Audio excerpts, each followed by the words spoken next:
Steven, man, first of all, congrats on a really good fight, showing a ton of dog and heart in those 12 rounds. Just curious your assessment of Pacheco. What do you think at 23, after going 12 of them, what his potential is, what he's got to work on, what he does do well? Yeah, he's a good boxer. You know, he stayed under control to be young like that. You know, he didn't let me, you know, throw him off when I was trying to step to him and stuff like that. So I think he's ready for the next level. That's good for him. Terrence, how did you assess Steven's performance tonight? Really good, tough 12-round fight. What did you think of Steven tonight and Pacheco for that matter? I think both of them showed a lot of heart and grit. I think Steven did a tremendous job. He just started a little late. I think the cut got to him a little bit when it happened. And Pacheco did what he was supposed to do. He jabbed, he stayed disciplined with his distance. And when it came down to fighting, I just felt like, you know, it was too late.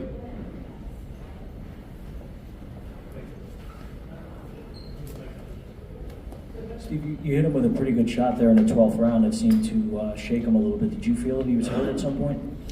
Yeah, for sure. It was a couple of times where I caught him with some good shots, and I just seen his body language. But like Bud said, I should have kicked the gas in like a little earlier.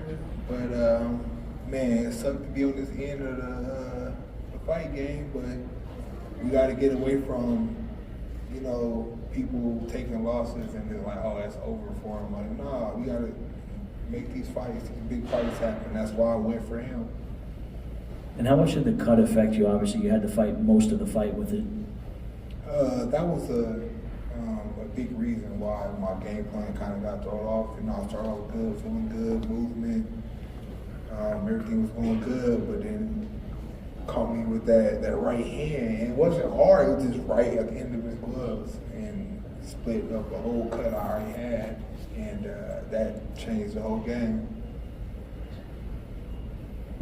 You got Motivated with Fight News. You kind of answered on that cut. However, obviously that was a factor for you. Did it slow you down? Did you feel you could have done more had you not been cut? For sure.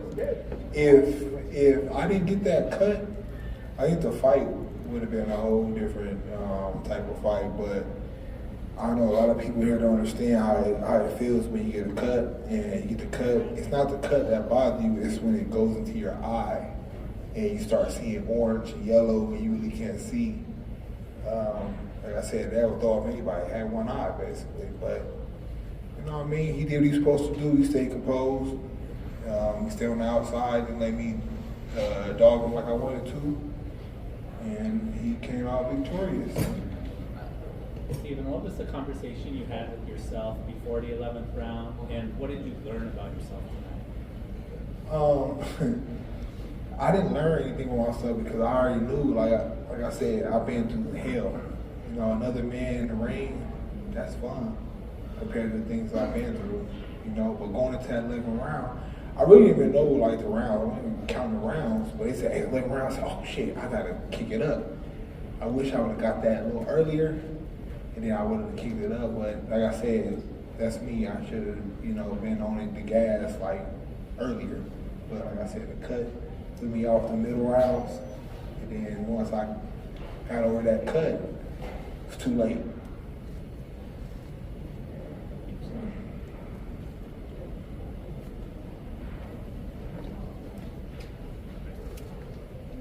Steven, I know you said you still want the big fights.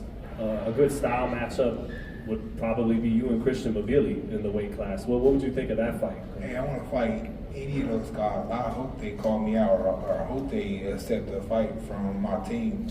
Because, like I said, we got to get away from, you know, people making these fights and avoiding certain people. They don't do it in the NBA and NFL. Like, it's, you fight your bracket. Like, let's fight. That's what the game for. That's what the fans want to see. They want to see big fights. They don't want to see fights they know that somebody's going to win. Oh, he going to win this fight. He's supposed to. If he get caught with a good shot, that's the upset. No, make these big fights. Let's make them happen. It's more than Billy. You got a lot of other guys out there. You got Edgar. guys. That's all them guys out there, man. I wanna get in with any of them guys. McCumbee, Trevor McCumbee too. All of them. I ain't gonna sit here. I can't think of all the names, but y'all know. I want all of them. No matter. Any other questions? Nelson, today you showed that you a dog in the ring, you know what I'm saying? You wasn't backing down for nothing, even when you got the cut, even when you was getting tired, even when you got caught with some shots. What in you made you just stay up and like keep fighting like that? Because not anybody can do that. A lot of people just would have taken a knee or something like that. And you I'm gonna keep on telling you, man, I've been through hell, man. This ain't nothing. This is fun. This stuff right here we do, man, this is nothing compared to stuff I've seen. So to go to that deep end, God give me that power to like, and that energy to go, I'm gonna go. A lot of people, they get to that point where, you know, the fight ain't going their way, then they just fold. Not me. I'm gonna step up. I'm gonna step to the plate. I've always been like that since I was a kid. I respect that. How do you see a fight with you and Caleb Plant going? Shit, that's my boy, but if they want to fight, we can fight. It don't matter. Would you like that fight? Of course, any of those big names, let's make them happen. This is a fight game. Like, I don't know any of these guys personally, so I'm not beefing with none of them. But this is a sport. Let's make the fights happen. That's what the fans want to see. Otherwise, the sport gonna go like this. We gotta keep on making this sport look good because that's what people want to see. They want to see us beat each other up. You know? I respect that, man. Diana Virginia Boxing. Hi, Steve. Did you see that he was looking at the clock a couple of times?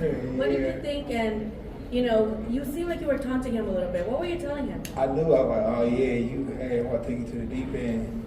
He was like, he's looking like, I knew like he didn't want to make that fight, and then we would get clinched up. You know, he would be passing like, all right, break, clean break. Like, nah, like it's a fight. Let's go. Anyone else?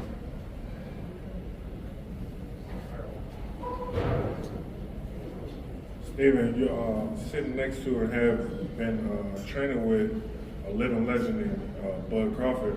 How much does his hard work and what he does, how much of that leaks over into your fuel tank and you pushing not only in the fight, but in training, which is where the fight is won? Man, we push each other, man. He sets the tone. Some days I set the tone. We push each other, you know. Oh, man, that's my guy, man. And it's more than just being a teammate. It's my brother. So, like I said, we have fun in camp. We push each other in camp. We make sure we each other all right. We got each other back. He come to my fights. I go to his fights. I fight with his cards. Whatever. Like. Love to see that camaraderie. You did a great job tonight, champ. Thank you. Thanks, man. Appreciate you. Anyone else? Steve, I just wanted to ask you a quick question. Did his height bother you in the fight? And I also seen in the fight that you hit him with a body shot that kind of had him like going back. Did you notice that he was hurt? And did you miss that? Honestly, man, like the height difference, I didn't really see it. I didn't feel it. It wasn't like, oh man, this guy is so long and tall. Like, but he used it well. You know, a couple shots he was on the outside, but people was talking about he has a great jab, but I was slipping all them jabs a couple times where I got complacent. I was just standing in the middle. He had throw a jab or 1-2, but the height wasn't a big problem to me. Every time he was in the inside, like, and you was throwing combination, you looked like he was getting the most significant shots. You feel if you would have done that more, you would have won the fight? Of course, you seen it. Yeah. Like if I would have pushed more on the inside, the fight would have went a different way. But I could say what I could have did, what I should have did, but I didn't. So that's why I'm sitting here, you know, the loser. It sucks, but part of the game. You still the one that you win mankind, for sure. Yeah. More respect, yeah.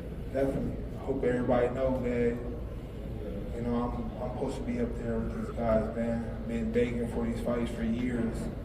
And just now getting an opportunity, and I pray that I get more opportunities from any of the top promoters.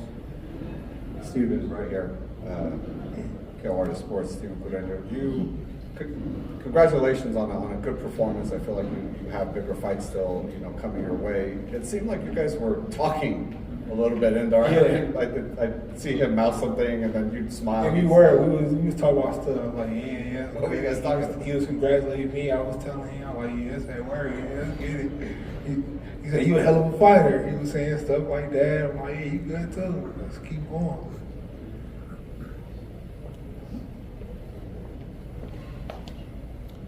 Stephen, first off, thank you for a great spirited effort. It was said earlier that we saw the dog in you, right? When you step in the ring with Stephen Nelson, you're there for 12 rounds, you got a pack of lunch, right?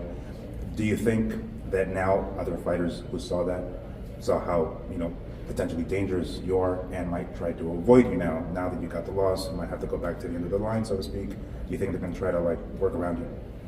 They've been seeing that for years. These boxers, they know. When they see a fighter, they know. So I've been being avoided for years. So I hope that I get promoters behind me to make these fights happen. Make their guys fight. Let's make these fights happen. That's the biggest thing, man. We gotta not avoid each other. Make these big fights happen. That's what y'all want to see, right?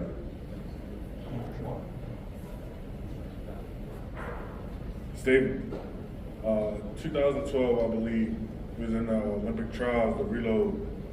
You had one of the biggest comebacks in USA boxing history. I believe you was down like 18 or 20 points. You came back on one and you made it to the finals of the tournament. Oh no, I think it was a little weird. So I was fighting a guy and I scored 20 points in one round. Yeah. When I like how this fight happened, I showed that dog. Exactly. That's why. Third round we were tied, and I scored 20 points in one 20 round. points in one round. Yeah. So I say that to say, because I seen that fight. I was there. I was watching it. I seen that fight tonight. I'm telling you, I really feel like that same, it's in you. It's in you. That dog that came out, scored 20 points in one round is unheard of. That same dog came out tonight. And like you said, if it would have came out a little bit sooner, we might have had a different result. So my question for you is, what are you gonna do to bring that so cold next time you step in the ring a little bit more? What is it do you think that you have to do to bring that because it's there when you flip the switch, it's there. So Like I they say, don't know what you're gonna do to hit that light. It's a little cliche saying that everybody's saying, "Oh, I'm gonna go back to the drawing board." That's what we're gonna do. We're gonna go back to the drawing board and we're gonna make that adjustment in camp. Because that's what will get you there. In camp, I gotta start working more on that, bringing that dog out earlier, so and not just waiting to fight. All right, y'all, thanks. Yeah. All right, thank you, everybody. Appreciate it. Thank you, Steven. I'll see more. So cold out here.